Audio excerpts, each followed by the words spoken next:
have this sunflower, I believe it's Lemon Queen, and it was looking really ragged, and I was cutting the deadheads for the seeds to give to my chickens, and I was giving up on the sunflower, and next thing you know, I was just keeping the stalk there to keep it shady and for things to trellis up.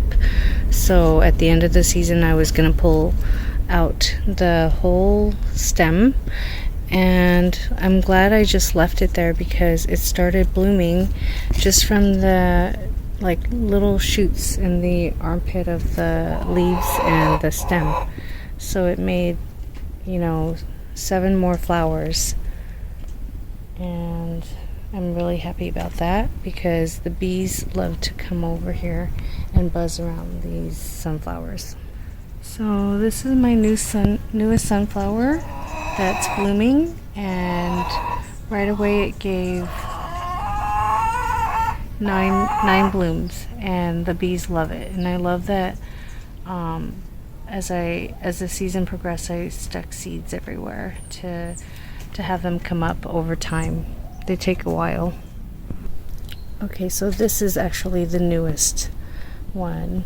That last one was the second newest sunflower, so this is the newest one. This is definitely Lemon Queen, I believe, because it's yellow in the center and the outside, and it's not as tall.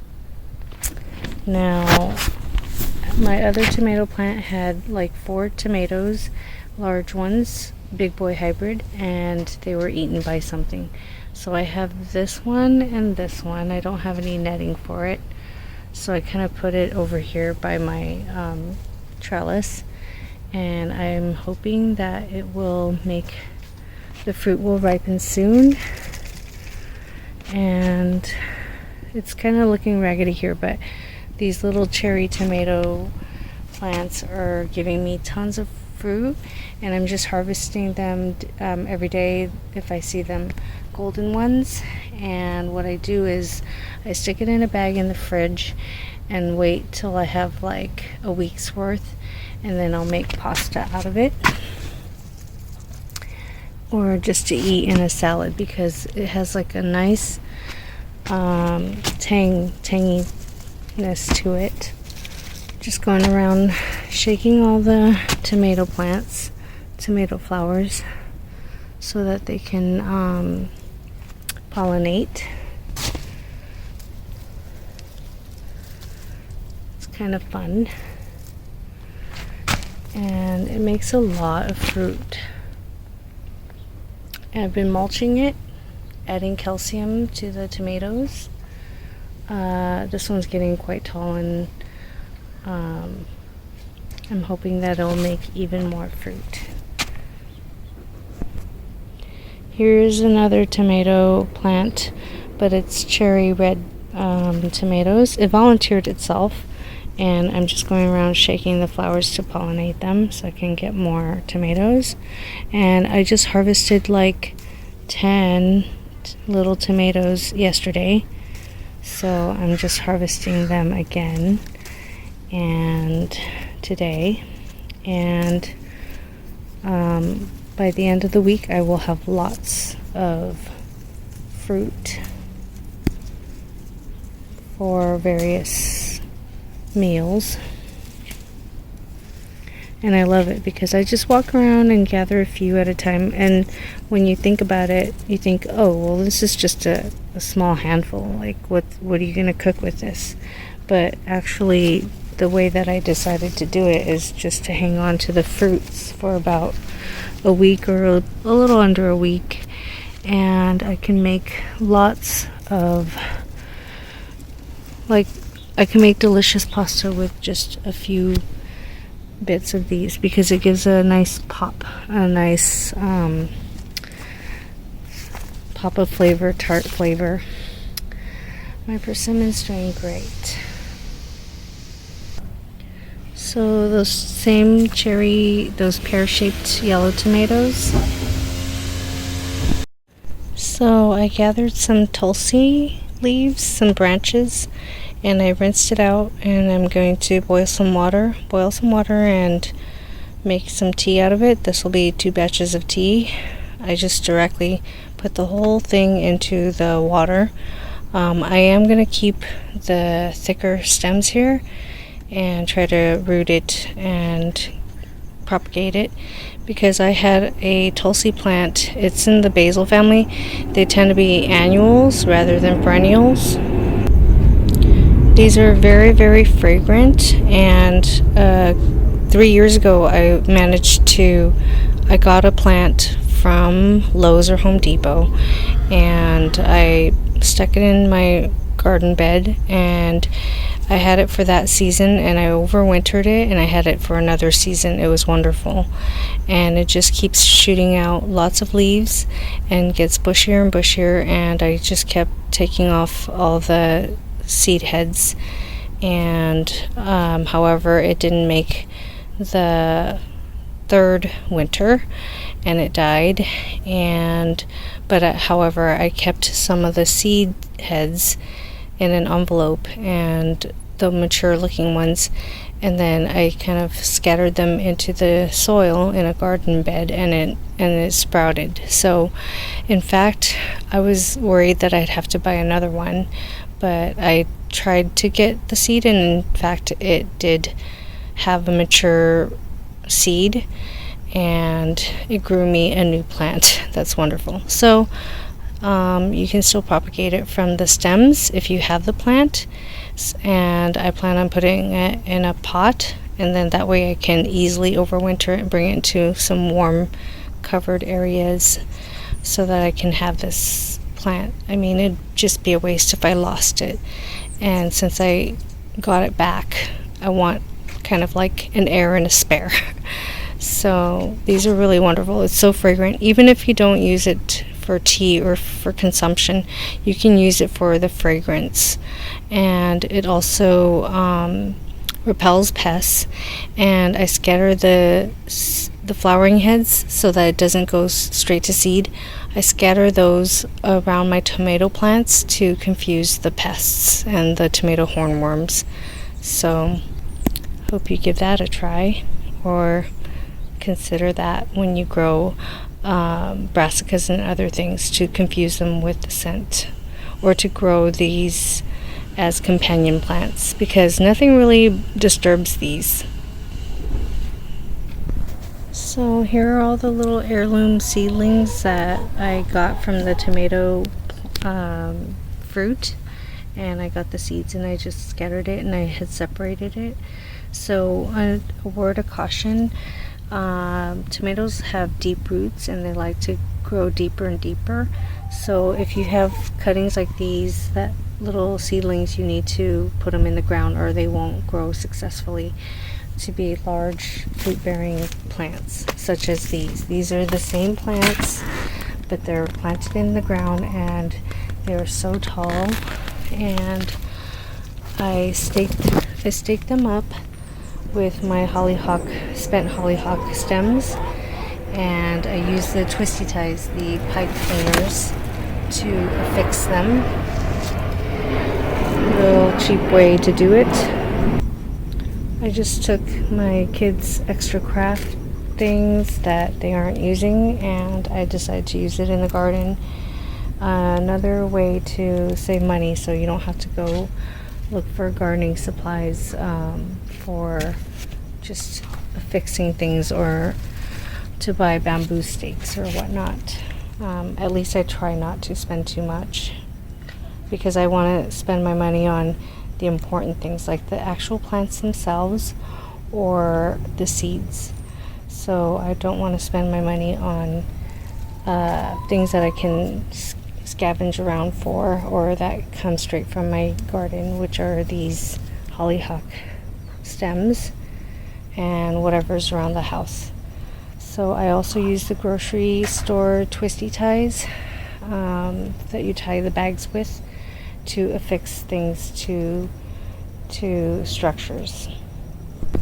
Here's the twisty tie affixing this tomato plant to this stick to keep it upright so it doesn't fall over. Here are some twisty ties holding my chili plant to a trellis. I'm excited for this sunflower. It's going to be quite tall. I grew it at the same time that I was propagating these other tomato plants. And these tomato plants, I hope, will give me fruit soon. They kind of all went into the ground close together within weeks of each other because my big boy hybrid tomato was shooting out tons of leaves and branches, but hardly any fruit. So I just pulled out all the shoots and propagated them. I'm really excited because I have this new melon. I think it's also a Japanese melon. The seeds went in about a couple months later than the original Japanese melons, which I harvested already. 2 Japanese melons. Here's another one. So I've got already 4 of these. And I'm in the same trellis here. I had stuck bittermelon seeds into the ground first, and nothing came up, and I stuck some more bittermelon seeds in here into the ground, and nothing came up. So as the season progressed, I was wanting more fruits and more vegetable. I just looked for all sorts of places to put seeds down, as far away from walking paths as possible to not destroy the plants. And so I stuck in these melon seeds, and both came up. I'm so excited. So here's my first bitter melon. I'm so excited. It's from seeds that I got from an actual bitter melon. Now the first ones I think didn't come up because they were immature seeds, and then the second time I put the seeds in, it was the more mature seeds. So here's the second one, and they're really wrinkly, and I think they're so intricate, and for that reason even their leaves are intricate. It's like it's prettier than watermelons. It's more fenestrated, so it's making more. So in this one trellis I have 2 things, the melon and the bitter melon. Super excited. Starting to bloom, starting to spread. For a while it was kind of stagnant.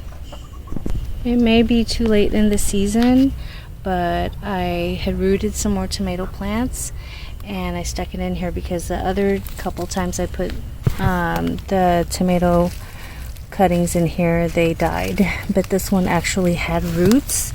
I rooted them in water and then I stuck them in here. So I hope they live. And if they don't, it's okay because it's kind of late in the season.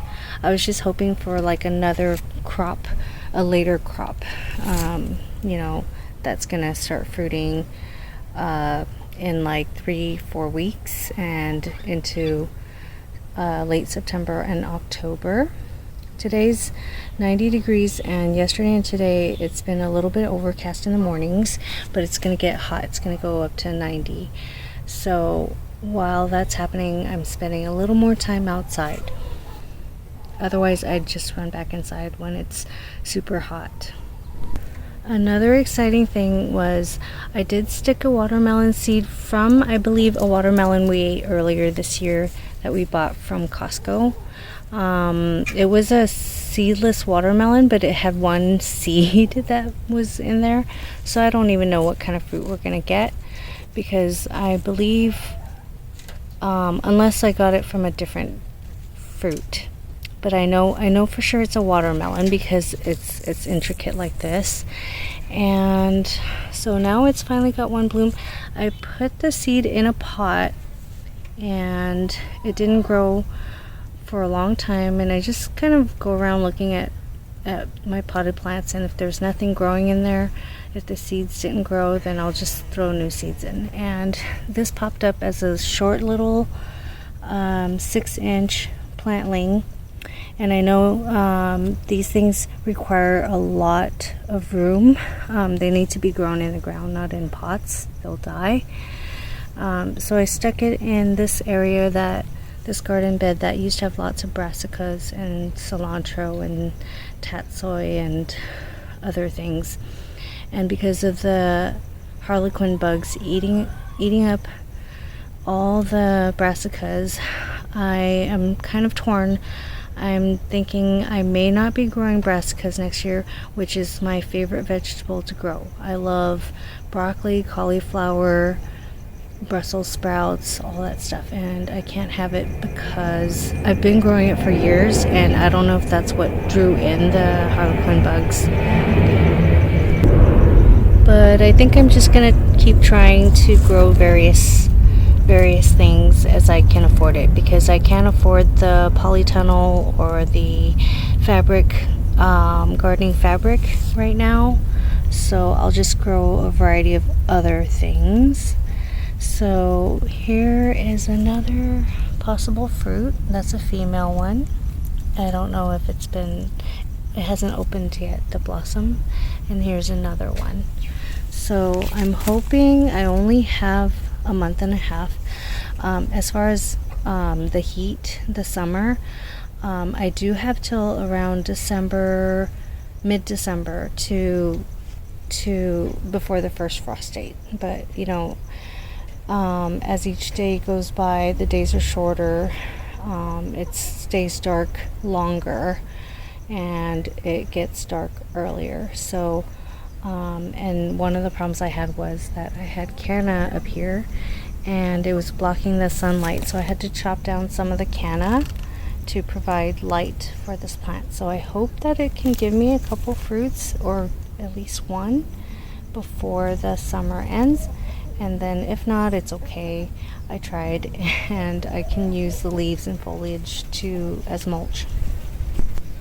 Over here, I took those same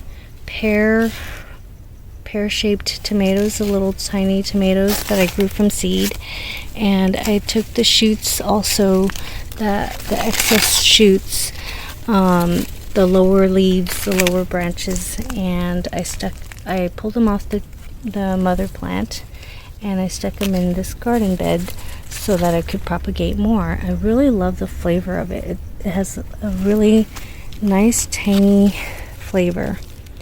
And I just, from one seedling, propagated a bunch more plants right here. And I already harvested a little cluster of tomatoes, and it's starting to make new blooms again. And it's getting quite tall, and I think it will make a lot more fruit for me over time. I'll just take whatever I can get. And then here is another one that I propagated from that red one from earlier. So it's going to be that cherry tomato one. So I'm just going around shaking the flowers so that I can get more fruit. I keep coming out here and harvesting these zinnias, and it keeps blooming new blooms, and it's so tall now. It's up to my waist. It used to be up to my knees, and before that, of course, near the ground. But it just keeps producing. I love it. So next year I do plan on growing more colorful ones, not just orange. And it actually was a few stems of these orange that grew, seedlings, and I propagated some of the stems early in the season. This late in the season, they tend to die. They don't make it. So this is my herb patch, and I got this Thai basil from my mom. And I propagated the plant, and now it's doing really well. And I have a different kind of basil that I got from Baker Creek. I forget what it's called. And then I have the tulsi, which is just doing fantastic. And it's next to a tomato plant, so it's going to confuse, hopefully, any type of hornworms from coming over here. and I have it staked up onto my sunflower stalk, and I have this Korean basil. I believe they said it was Korean basil. Oh no, I'm sorry. Now that I smell it, it's the pineapple sage that I propagated from the other bed. So I'm just kind of going around and mixing all my herbs and plants and growing them in various places for their different scents, so that I don't have just one plant, and if that one plant dies, I won't have another of the same plant. So I'm just giving it like a good chance of living. There's the pineapple sage, and it's looking good. It's not dying. There are the zinnias that I transplanted about a month ago. Like, as you can see, it's having a hard time rooting, but it's still alive because the leaves are green. And then that's the sweet basil. I've harvested that a couple times for pasta. Some green onions. Now, this avocado, I believe, is from the pit from my friend. She has a rounded, really flavorful avocado, and I'm pretty sure this is the pit from it. However, avocados are a little tricky because some of the seedlings do not fruit, or they don't fruit very often. They're not very productive. And then this one is unknown. I'm not sure if it was from my tree or from my friend's seeds. Okay, friends, I think I'm gonna go inside because I'm starting to get bit by the mosquitoes. So, hope you have a great day. See you in the next one.